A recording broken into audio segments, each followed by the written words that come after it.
Jeremias, capítulo 18, verso de 1 a 6.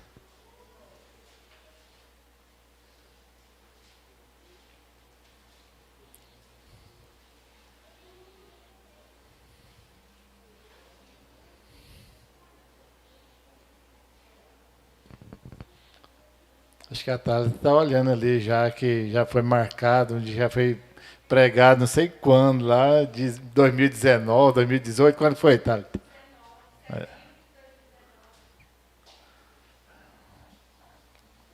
Isso é um bom sinal, né, de que a pessoa marcou a Bíblia e fez anotações.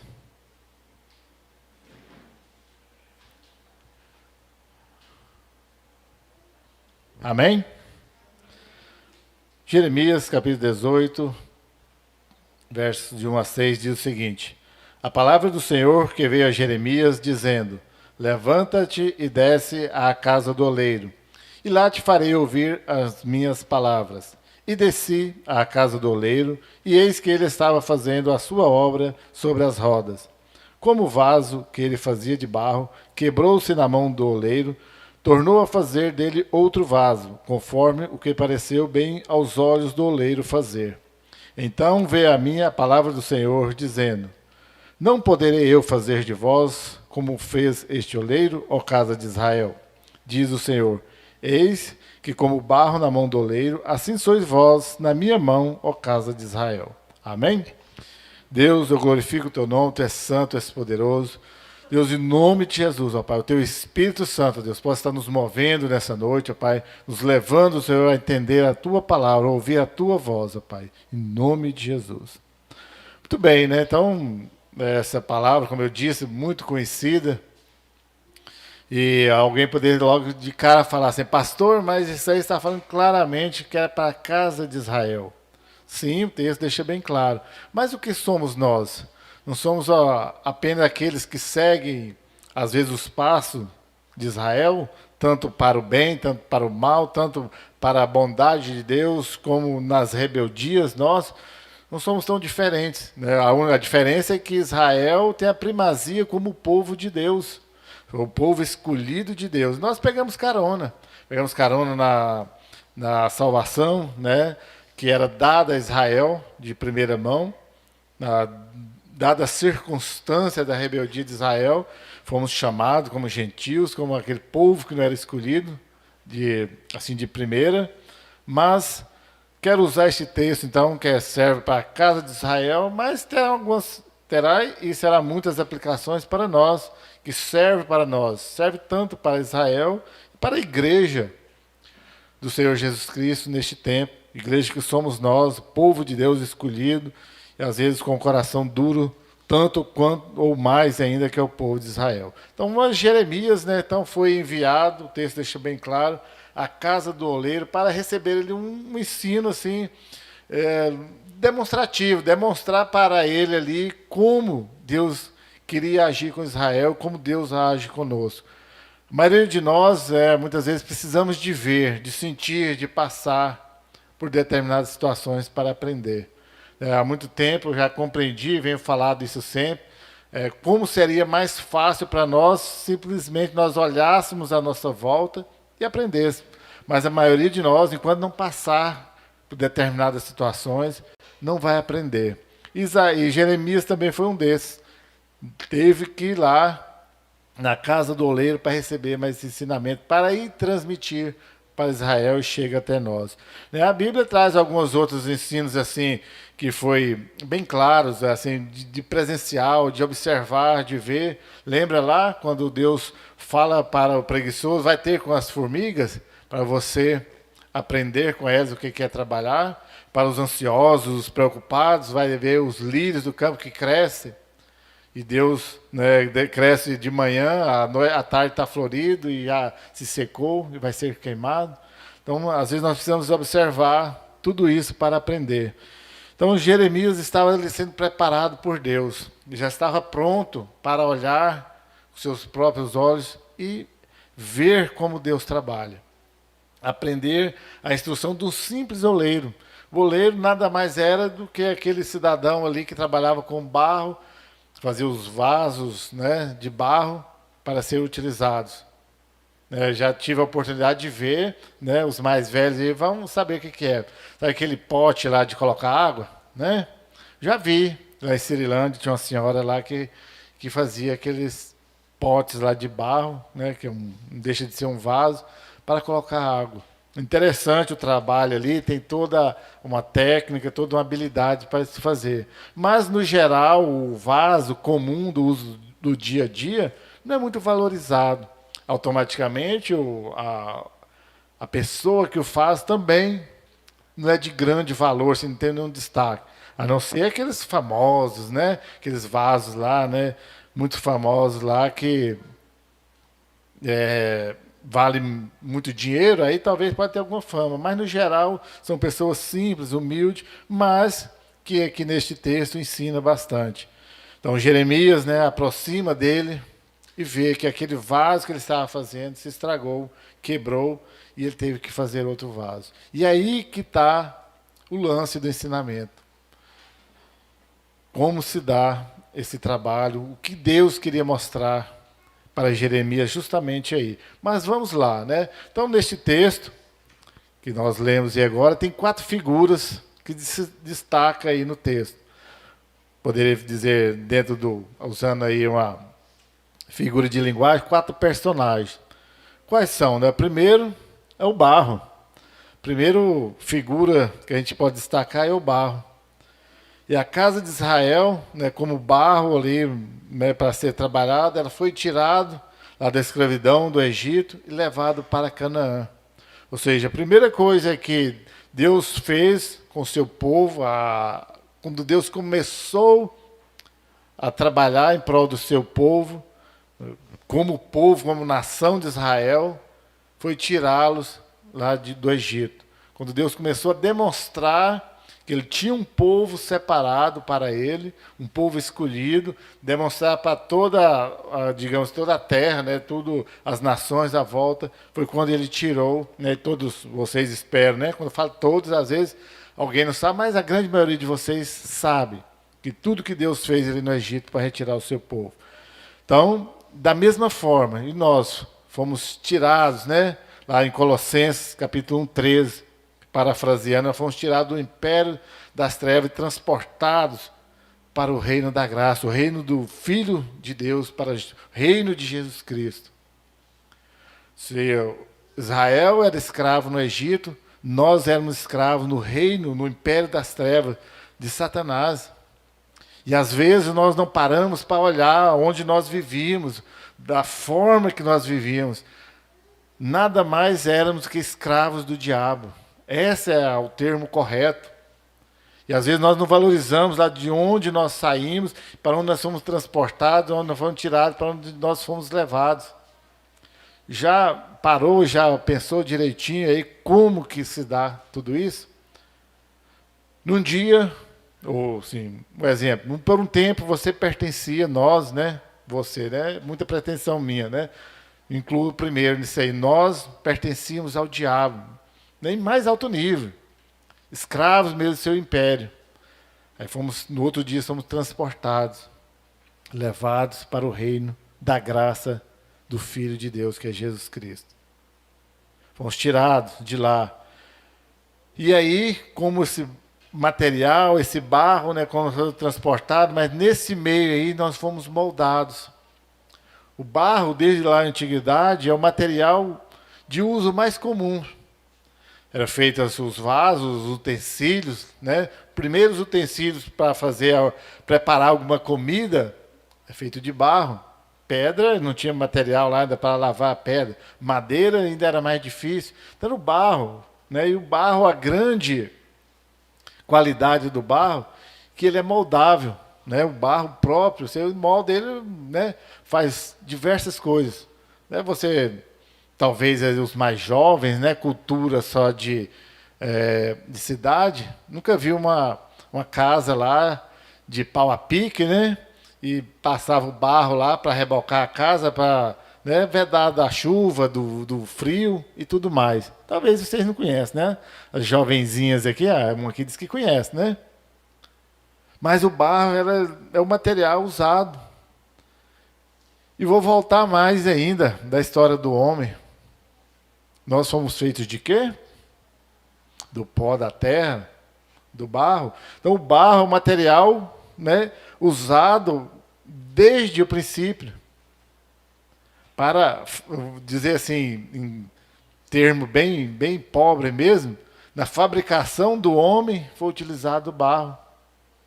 Lógico, né? Tem todo o diferencial, né? Como criaturas de Deus, aí foi soprado em nossas narinas, o Espírito de Deus tornamos a alma vivente, mas fomos construídos ali do barro. E a palavra de Deus nos diz que um dia nós voltaremos ao pó. Então não há muito motivo da gente gloriar tanto nesse nosso corpo, né? É lógico, devemos cuidar dele também, não vamos, né, deixar de qualquer jeito. É a experiência própria aí, quando você descuida um pouquinho, né? Depois dá um trabalho para voltar quando volta, né? Mas nós devemos gloriar no Espírito Santo de Deus, aquele que habita nesse pobre corpo nosso, que um dia voltará ao pó de onde foi fabricado. Mas lembre-se, nós somos barro, na mão de Deus. Fomos criados. Lógico que no final o que vai importar mais é o espírito, ou a alma, né? O espírito vai voltar a Deus. Mas neste tempo, nesse determinado momento, nós somos barro. Estamos sendo moldados, trabalhados por Deus para deixar da forma como Ele quer. Em segundo lugar, a segunda figura que eu trouxe aí, a roda. A roda é aquele instrumento lá onde o oleiro, o construtor lá, o artesão, vai moldar, vai modelar o barro até dar a forma que ele deseja. Então é a ferramenta sobre a qual o vaso é moldado. Isso não tem muita discussão. E agora, qual a ferramenta que Deus usa para nos moldar? Qual a ferramenta que Deus usa para trabalhar em nós, para nos deixar da forma que Ele quer? A Bíblia diz por diversas vezes que nós estamos nas mãos de Deus. As mãos de Deus que vão trabalhar em nós, para nos moldar, para nos deixar, para nos dar forma, como aquele barro está sob as rodas nas mãos do oleiro. E esse trabalhar, esse moldar, às vezes não é muito interessante para nós. Porque como barro na mão do oleiro ali trabalhar, nós nas mãos de Deus, Ele vai trabalhar. Aí, como eu já disse, talvez você, né, os mais curiosos e interessados, talvez, né, você não vai ter um oleiro, um artesão aqui por perto, você ir lá ver. Mas tem os vídeos aí de YouTube, né? Pode dar uma olhadinha lá para você ver todo o processo que é. E vai trabalhar, vai molhar, dar o ponto certo, vai tirar as impurezas. E aí, se tirar da impureza, né, que pega às vezes. Porque se deixar, né, vamos da forma bem prática, deixar uma raizinha ali, o vaso vai rachar, vai ficar com defeito, vai ter que reconstruir novamente. Ou seja, será que então nesse processo nós somos como os Israel? Eu digo que sim, talvez pior. De que forma Israel deu trabalho para Deus? Na rebeldia, na dureza de coração. Às vezes nós também estamos impedindo Deus de, com suas mãos, nos moldar. E aí Deus vai usar todas as circunstâncias à nossa volta. Não digo Deus, né? Não pode ser tentado e Ele não vai tentar ninguém. Mas Ele vai nos provar. Eu acho que um dos instrumentos que Deus usa sempre é a provação. Talvez aquela ferramenta que Ele sempre usa. Ele usa um filho seu, usa seu marido, sua esposa, seu ambiente de trabalho. Tudo isso Deus tem usado como instrumento para moldar o cidadão. E o cidadão lá com o coração duro. O cidadão lá tentando cada vez se esquivar de Deus. Mas não tem como. Nós estamos na mão de Deus. E graças a Deus nós estamos na mão dele. Lembra lá do rei Davi, quando ele pecou, fazer o censo, e foi dito lá através do profeta para ele escolher se ele queria praga, se ele queria guerra, né? E aí vai, e ele escolheu estar nas mãos de Deus. Por quê? Porque ele sabe que Deus é misericordioso. Então nada melhor do que estar na mão de Deus, mesmo para ser moldado, mesmo para ser trabalhado em nossas vidas. Porque Deus vai nos deixar como Ele quer. Como Deus deseja que nós ficamos. Pensa se você ainda estivesse nas mãos do diabo. Sem chance. Aí nunca seria um vaso como Deus deseja. Em Romanos capítulo 8, verso 28, conhece? Todas as coisas cooperam para o bem daqueles que amam a Deus segundo o seu propósito. Ou seja, quando nós recuamos diante de Deus, quando Ele está nos amassando, está nos trabalhando em nós, quando Ele emprega um pouquinho mais de força, são as circunstâncias que Deus está moldando. Então tudo coopera. As mãos fortes de Deus trabalhando em nós é para nos deixar do jeito que Ele quer. E aí eu e você continuamos esperneando. Continuamos aí achando que é do nosso jeito. Demorando um pouco mais, sofrendo um pouco mais, além do necessário. Né? Fôssemos citar exemplos, dar alguns testemunhos aqui, né? Nós chegaríamos a essa conclusão. De quantas vezes Deus trabalhou, quando Deus falou, vai por aqui, eu vou na outra direção, dá errado. Mas lá no final, quando nós somos escolhidos por Deus, Deus trabalha e as circunstâncias estão cooperando. Mas volto a insistir, daquilo que eu falei lá no início. Como seria melhor para nós? Isso não vai diminuir nada o poder ou a soberania de Deus. Mas para mim e para você, pense só na sua vida. O quanto você poderia evitar de dor na sua vida se você não se rebelar, se você não recuar, se você aceitar que Deus trabalhe logo na sua vida e se entregar.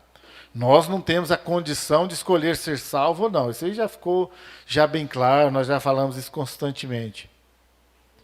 Mas nós temos a condição de alinhar a minha vontade à vontade de Deus. Jamais o contrário. Porque na maioria das vezes nós queremos alinhar justamente o inverso, né? Querer que Deus alinhe a vontade dele com a minha. E não é assim. O barro não é maior, não é mais do que o oleiro. Jamais. Não é o barro que fala para o oleiro, me faz desse jeito. Se você me apertar demais, não vai dar certo. Se você trabalhar mais forte em mim, não vai dar certo. Não é assim. É o oleiro que vai dar a forma. É o oleiro que vai trabalhar. É ele que vai deixar do jeito que ele bem entender. E é essas circunstâncias que vai ocorrendo ali até deixar no ponto que ele quer. E eu falo logo a verdade. O barro em si, o material lá não tem toda essa condição. Não é carregado de vontades, mas nós somos. E a nossa vontade, né, o que eu já tenho dito depois que eu li um livro do Tozer, que ele fala que nós não somos marionetes, somos pessoas dotadas de vontade, não do livre-arbítrio, né, deixa bem claro, de ser salvo ou não, mas da vontade de resistir, de alinhar minha vontade com a vontade de Deus, aí sim, e nós podemos sofrer um pouco menos dentro dessa condição. E a terceira e mais importante das figuras do texto é o oleiro. O oleiro que, como eu já disse, é um cidadão sem muita expressão dentro da sociedade. Mas o incrível que pareça, como Deus, ele se compara a esse oleiro. E haja vista que Deus, ele é glorioso, ele é, né, não teria palavras para descrevê-lo, somente as palavras da Bíblia. Ele é soberano sobre todas as coisas. Mas, ao mesmo tempo, Jesus Cristo, ele desceu sem menosprezar os artesãos, os oleiros, mas Jesus Cristo baixou num nível muito inferior a eles, se comparando a um condenado para morrer na cruz. Aquele que, né, sem nenhum valor. Mas voltando à figura do oleiro. Então o Senhor, ele se compara com este oleiro para trabalhar em nós. E ali ele fala para Jeremias ir lá, ver como que um oleiro trabalha, para aí depois ele dizer que ele é este oleiro que vai trabalhar sobre a casa de Israel.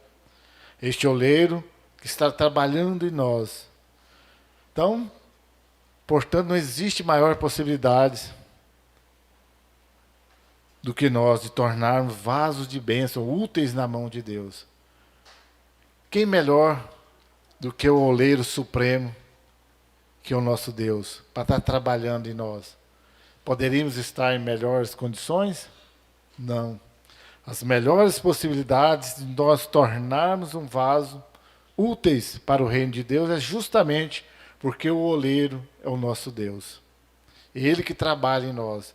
Ele que nos fez. Ele que está nos moldando. Ele que vai nos deixar dar o acabamento perfeito que Ele deseja em cada um de nós. Talvez uns vai demorar mais dias, outros menos dias, né? É questão de cada um, da sua relação com Deus e dos planos de Deus para cada um. Mas o que importa é que no final, Deus, aquele que trabalha em nós, vai deixar do jeito que Ele quer. Se fosse qualquer um outro, nós estaríamos perdidos. Se nós estragássemos, ficaria jogado para lá. Mas como a casa de Israel, naquele momento que o oleiro estava trabalhando, o vaso estragou, o que ele fez? Pegou lá, foi e fez de novo. Triste será aquele que Deus vai jogar e deixar de lado. Falar, você não serve. Agora, você deve se alegrar quando Deus está trabalhando em você. Porque Ele quer terminar a obra que Ele já começou na sua vida. Aquela obra incompleta, aquele vaso quebrado, rachado, que é abandonado, é porque não tem o interesse do oleiro, neste caso, o nosso Deus. Às vezes nós reclamamos, murmurando contra Deus, mas nós não damos conta de que Deus está apenas trabalhando em nós, até nos deixar daquele jeito que Ele quer. E a quarta figura, lógico, né? Agora é o vaso. E o que aconteceu com o vaso, segundo o texto? Ele se estragou na mão do oleiro. Estragou, mas o oleiro continuou trabalhando, como eu já disse, até deixar do jeito que ele queria. E às vezes, né, nós como vaso estragamos simplesmente, e lógico, todas as vezes, por nossa culpa. Quando nós não queremos a vontade de Deus para nós. Nós estragamos. Mas, graças a Deus, porque é Ele quem manda. E é Ele que dá a palavra final. E assim, né, Israel foi afastado na sua rebeldia da presença de Deus, em virtude da sua incredulidade. Nós estamos lendo lá agora Juízes, né? Para quem está acompanhando a leitura bíblica aí, percebe que Israel afasta de Deus e outra nação vizinha ali domina sobre Israel por um período, até eles clamarem por Deus e Deus envia outro juiz, levanta outra pessoa, e daqui uns dias que chegar reis vai ser a mesma coisa, segue a história, o povo se rebela, se afasta da sua incredulidade, vai servir outros deuses, até a mão de Deus pesar muito sobre eles, eles voltam para Deus. E eu fiquei comparando essa figura que de Isaías com o vaso, trazendo para Israel e para nós, não é diferente. Nós, como vaso, nós somos rebeldes, nos afastamos de Deus, a nossa dureza de coração, e acabamos, por assim dizer, por estragar. Aí precisa de até o ponto de nós falarmos, eu estou com defeito. Um defeito tamanho que eu não suporto mais. Preciso daquele que me fez e daquele que pode, e o único que pode, me refazer, vir trabalhar em mim novamente. E é assim que Deus faz com nós, com vasos estragados. E Ele nos reconstrói e nos deixa do jeito que Ele quer. Então, em todos os lugares, né, nós temos sempre esse retrato diante de nós, vasos estragados. Nós saímos pela rua, assistindo televisão, você vê as pessoas, né, cada dia piores. Não se engane. A maldade, a dureza, a crueldade humana, o simples descaso com Deus, nada mais é que vasos estragados. Vasos que não retêm a palavra de Deus, vasos que não quer a presença do seu construtor. Será, diante de tudo, nós somos um destes? Com certeza, nós temos defeito. Talvez não seja aquele defeito todo, aquela rachadura que não retém nada da palavra de Deus. Mas algum defeito tem. E é nesse defeito que Deus está trabalhando sobre cada um de nós. Então, o que nós poderíamos ser, se somente nós permitíssemos que Ele nos moldasse sem restrição. Pensa você, de onde você saiu, da sua situação, como você está hoje. Com toda a sua incredulidade, sua resistência, sua dureza de coração, o quanto Deus já te moldou, o quanto Deus já melhorou na sua vida. Agora pense se você não tivesse feito tudo isso para atrapalhar. Não tivesse se rebelado, seu coração não tivesse endurecido, se tivesse se entregado para que Deus pudesse te moldar. Como você poderia estar hoje? Creio que um vaso bem melhor. Creio que uma pessoa muito, infinitamente melhor do que está hoje.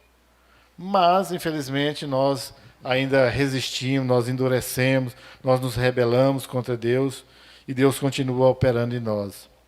Então, Deus tomará novamente sobre a roda, tomará Israel novamente sobre a roda, para fazer dele o grande povo da bênção conforme a sua vontade.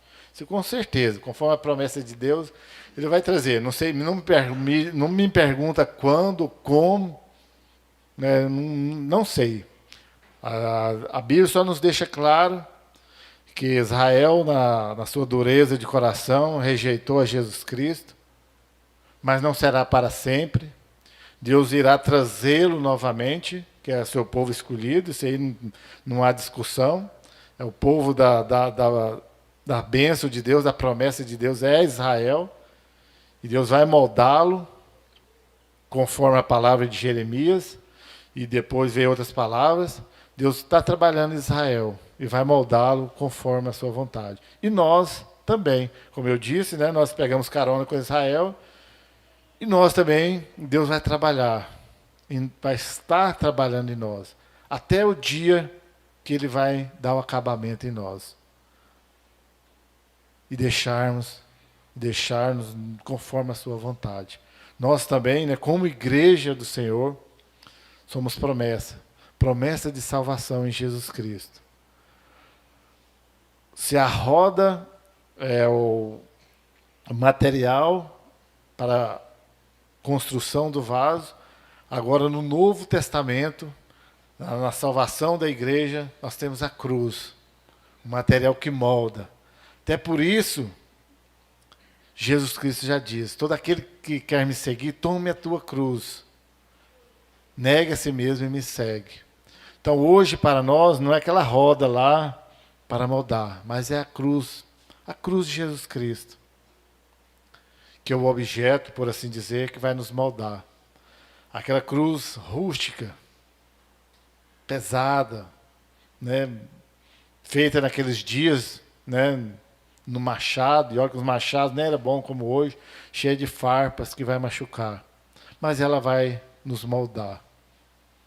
E ela está moldando pessoas ao longo da história. Então tome a sua cruz, segue a Jesus Cristo e Ele vai te moldar.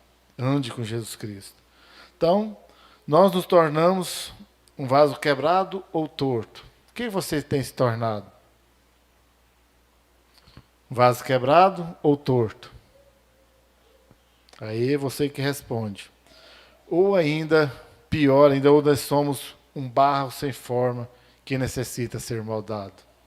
Às vezes, nem somos um vaso ainda, somos ainda um barro lá informe, precisando ser moldado. Mas, em qualquer dessas situações, precisamos que Deus nos leve até Ele e faça de nós um vaso segundo a sua vontade. Qualquer que seja a forma que você estiver, o que nós realmente precisamos é que Deus nos leve até Ele. Nós não temos nem essa condição de ir até Ele para ser moldado. O que nós devemos ansiarmos e clamarmos todos os dias é que Ele venha até nós e nos leve até Ele para que sejamos moldados conforme a vontade dEle. Jesus Cristo, o nosso supremo oleiro, usou o instrumento de maior dor, que é a cruz, simplesmente para nos moldar, e esse moldar é, uma figura de linguagem, nos salvar, nos levar e morar eternamente junto com Ele. Amém? Que você possa pensar sobre isso, a sua situação, a sua condição que você está hoje. Peça a Deus que o leve até Ele, leve até a cruz de Jesus Cristo e te molde para que você tenha a vida eterna. Esteja o acabamento perfeito nas mãos de Deus. Deus, eu te dou graças, ó Pai, eu glorifico o teu nome. Pai, em nome de Jesus, ó Pai, que a tua mão poderosa seja trabalhando cada dia em nós, ó Pai. Leve-nos, Deus, até a cruz de Jesus Cristo, aquela tosca cruz, ó Pai, e nos molde ali, ó Pai, segundo a tua vontade, ó Pai, para que sejamos vasos nas tuas mãos, ó Pai, úteis para o teu reino, ó Pai. Deus, em nome de Jesus, ó Pai, em nome de Jesus. Amém.